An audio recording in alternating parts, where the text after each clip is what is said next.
Good evening to you, lecturecast week number 6. Professor Jen talking to you tonight about the research paper. Couple things. Thank you to Captioning Services for captioning this evening for us. Couldn't do it without you. I'm happy to say that I've heard from most of you regarding your topics, and I did post this evening in the chat number 6, week number 6 course, that I will need to know by a specific date, which is in there, which sources you plan on using. And of course, there's now going to be an outline due because we're going to be doing this research paper in pieces.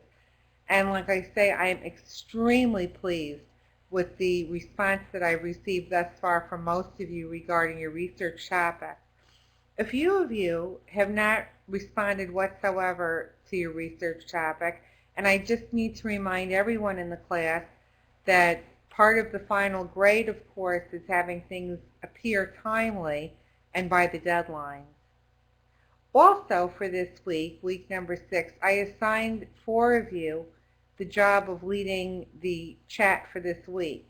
I would suggest that you go in there and start leading the chat for the rest of the class, as it's now Tuesday evening, 8:26 p.m. at the time of this lecture cast. For those of you who are not leading the discussion, feel free to put your input in as you see fit based on the readings for this week.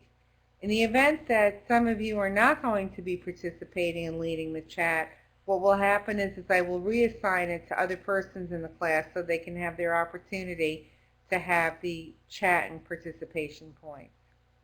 Now I'm going to offer you this evening a brief lecture and discussion and some offers, and you do what you wish with them.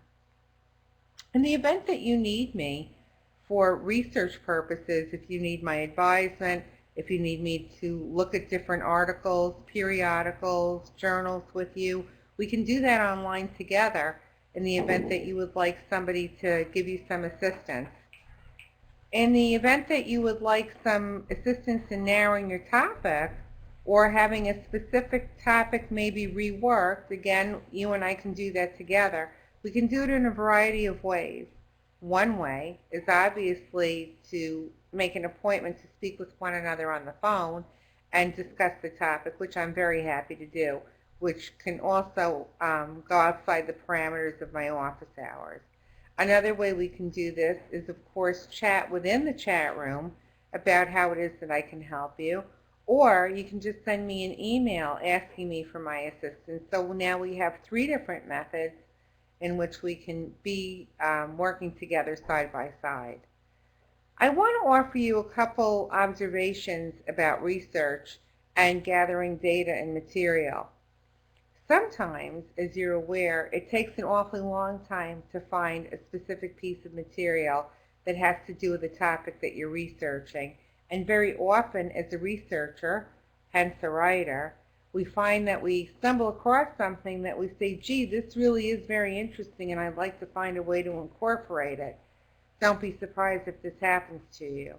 And if it does happen to you, it doesn't mean that we have to forego that area of study. It means that if we need to, we can rework your current research and term paper research project and include this new information that you're finding.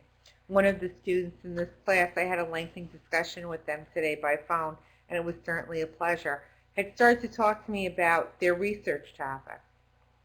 And the research topic talked about different aspects of love and the importance of intimacy at different age groups. And the person was sharing with me on the phone that perhaps they have stumbled upon some other aspects of intimacy that they like to include in the paper, and we were able to work that out. Also, in the event that you'd like to use as sources any of the films, I would suggest that that's a good idea, but I don't think we're going to make the reference material all films. I think it would be wise for us to have a minimum of 3 sources. Certainly we could have 1 film, 1 book, and a periodical, or 1 film and 2 books, or 1 film, 1 book, 1 journal. but I don't think 3 films would work out very well. Another person asked me if they were able to use as a source some poets and some lyrics from music. Um, and I said that that would be certainly okay, but obviously within the body of the paper, we would have to illustrate the actual words to the music so I could understand the proper context. Another person had asked me if it were possible that they could use graphics. In other words, if they found, this was interesting, this concept, if they found some historic pieces of persons that they felt were intimate, like different sculptures, Venus de Milo and the famous David, somebody said in your class if they could possibly use pictures as graphic and visuals to describe maybe a feeling or something that they feel conveys a particular meaning. This is obviously a very good idea, providing you have the ability to scan up whatever it is that you'd like to use as art. And of course then the art becomes a source. But what's going to happen if you would wish to use something graphic, meaning a picture,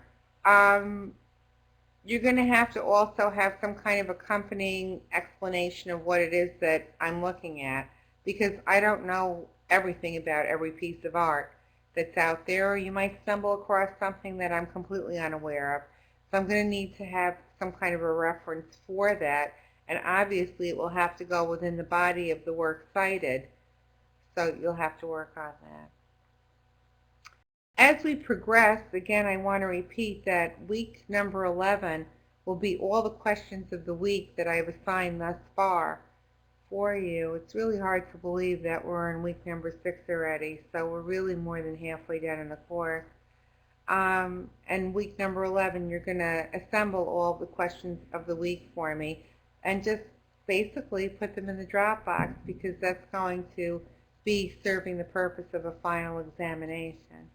So the purpose of tonight's lecturecast was to clarify what we can use as sources, how we can use things and items as sources, what it is that we can use creatively, as well as I do have some people that I've assigned to lead the discussion for this week. If I don't see anything up really by Wednesday, I'm probably going to reassign it to other people to take the lead and give them their chance to have their points. So I wish you well, as always. I've given you my, oh, excuse me, I think I have a call. Ted, is that a class person? Ted, is that a person from class? No. Okay. Sorry about that. I'm expecting a call from one of you very shortly for these office hours. I'm trying to accommodate a lot of people at once, so please pardon me. And of course, I offered for you the potential to speak with me either by phone or to speak with me online, and certainly to be of service to you in the event that you need me for your research assistance.